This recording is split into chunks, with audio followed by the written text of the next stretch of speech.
आज हम कक्षा 9th की स्पर्श बुक में काव्य खंड में दी गई कविता एक फूल की चाह के बारे में जानेंगे, जो कि सियाराम शरण गुप्त जी द्वारा लिखी गई है। इस कविता के 2 पार्ट हम कर चुके हैं, जिसमें हमने पढ़ा कि एक छोटी सी बच्ची है जिसके बारे में पिता को काफ़ी चिंता है। समाज में ये क्या है, उन्हें अछूत माना जाता है।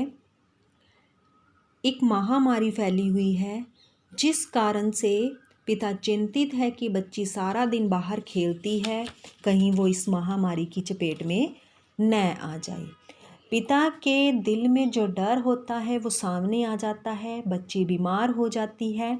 बच्ची के मन में इच्छा है कि जो मंदिर में देवी माँ के मंदिर से जो प्रसाद के रूप में एक फूल मिलता है, वो वह पाना चाहती है। पिता अपनी बच्ची की इच्छा को पूरा करना चाहता है। वो मंदिर में जाता है, उसे देवी माँ का प्रसाद मिल जाता है, यानी वो फूल प्राप्त कर लेता है। जब वो फूल लेकर मंदिर से बाहर आने लगता है तो लोग उसे पकड़ लेते हैं, क्योंकि वो अछूत है। तो उसे पकड़कर उस पर दोष लगाया जाता है कि उसने देवी माँ का अपमान किया है। इस मंदिर में आकर लोग उसे पकड़ लेते हैं, उसे बुरा भला कहते हैं, मारते हैं, पीटते हैं।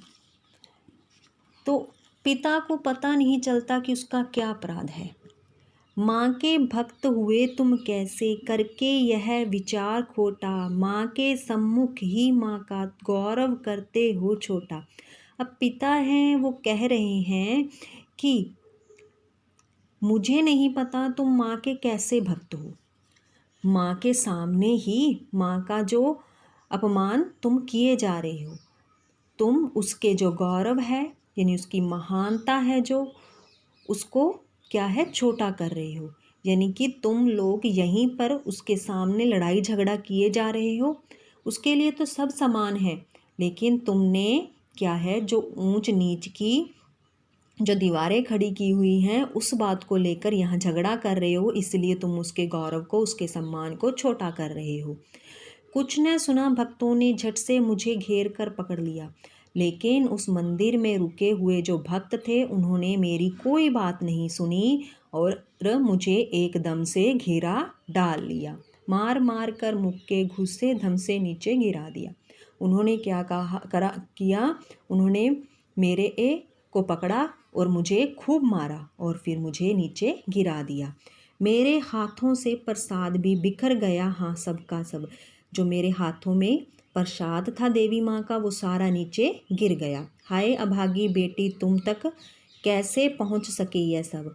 कि हे भाग्यहीन बेटी, हे मेरी अभागी बेटी, अब यह प्रसाद तुम तक कैसे पहुँचेगा। न्यायालय ले गए मुझे वे 7 दिवस का दंड विधान। अब क्या था, वो मुझे न्यायालय में यानी अदालत में ले गए और मुझे 7 दिवस यानी 7 दिन का जो दंड दिया गया, यानी कि सज़ा सुनाई गई। मुझको हुआ था मुझसे देवी का महान अपमान। वो कह रही हैं कि जो भक्त थे वहाँ के, जिन्होंने मुझे सज़ा सुनाई थी, उनका कहना था कि मैंने देवी माँ का जो है बहुत बड़ा अपमान कर दिया है। मैंने स्वीकृत किया दंड, वह शीश झुकाकर चुप ही रह।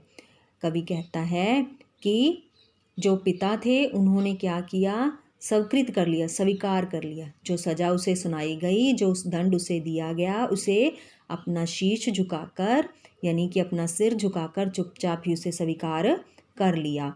उस असीम अभियोग दोष का क्या उत्तर देता, क्या कहे कि मैं उस आरोप का जो मुझ पर लगाया गया था, उसके बारे में क्या जवाब देता, मुझे नहीं पता था। 7 रोज ही रहा जेल में, या कि वहाँ सदियाँ बीती। कि मैं 7 दिन ही, 7 रोज यानी 7 दिन वहाँ जेल में रहा, लेकिन वो 7 दिन मेरे लिए सदियों के समान बीते, क्योंकि मुझे घर पर अपनी बेटी की चिंता थी। अविश्रांत बरसा करके भी आंखें तनिक नहीं रिती। कि जो 7 दिन मैं वहाँ रहा, तो मैंने बिल्कुल भी विश्राम नहीं किया। यानी कि मेरे मन में जो चिंता थी अपनी बेटी को लेकर, उस कारण से मेरी आंखें एक पल भर के लिए भी नहीं सोई, क्योंकि मुझे उसकी बहुत चिंता हो रही थी कि उसके साथ क्या हो गया होगा। दंड भोग कर जब मैं छूटा पैर न उठते थे घर को।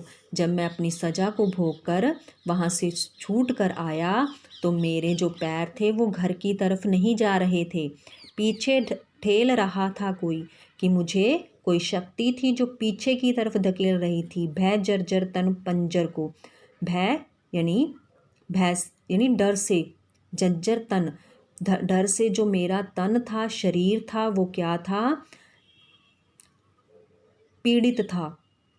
कोई डर था मेरे मन के अंदर जिस कारण से मैं घर की तरफ नहीं जा पा रहा था। पहले की सी लेने मुझको नहीं दौड़ कर आई वह, कि मुझे लेने के लिए वो पहले की तरह दौड़ कर नहीं आई। उलझी हुई खेल में ही, हाँ, ना ही वो आज मुझे अपने खेल में उलझी हुई दिखाई दी और न ही आज वो मुझे दूर से देखकर मेरे पास दौड़कर आई। अब की दी न दिखाई वह, अब मुझे वो दिखाई नहीं दी।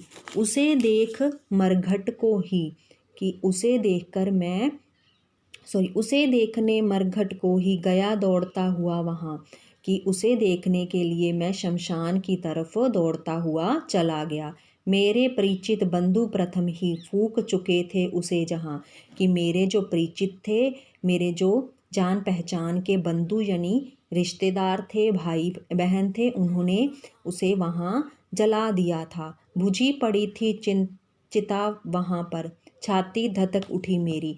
उसकी चिता वहाँ क्या थी, ठंडी पड़ चुकी थी और उसे देखकर मेरा रोना शुरू हो गया। यानी जो छाती थी वो धधक उठी, यानी कि जो मेरा अंदर मन था वो फूट फूट कर रोने लगा। हाय फूल सी कोमल बच्ची हुई राह की थी ढेरी, कि हाय वह कितनी कोमल छोटी सी बच्ची थी और आज राह की ढेरी बन चुकी थी। अंतिम बार गोद में बेटी तुझको ले न सका मैं, हाँ, कि आखिरी बार भी है बेटी मैं तुमको अपनी गोद में नहीं उठा पाया। एक फूल माँ का प्रसाद भी तुझको दे न सका मैं, हाँ, कि मैं कितना भाग्यहीन हूँ कि मैं तुम्हारी जो इच्छा थी एक फूल को प्राप्त करने की, वो मैं तुम्हारी पूरी नहीं कर पाया। अर्थात उस जो लड़की थी उस महामारी के कारण उसकी मौत हो चुकी थी। अब पिता के मन में अफसोस था कि वह अंतिम समय में भी अपनी बेटी के पास नहीं रह सका, उसे गोद में नहीं उठा सका और उसकी अंतिम इच्छा भी नहीं पूरी कर सका। आशा है कि ये कविता आपको अच्छे से समझ आ गई होगी। ये क्वेश्चन है 4, ये चारों ही फेयर नोटबुक पर आपने करने हैं। धन्यवाद।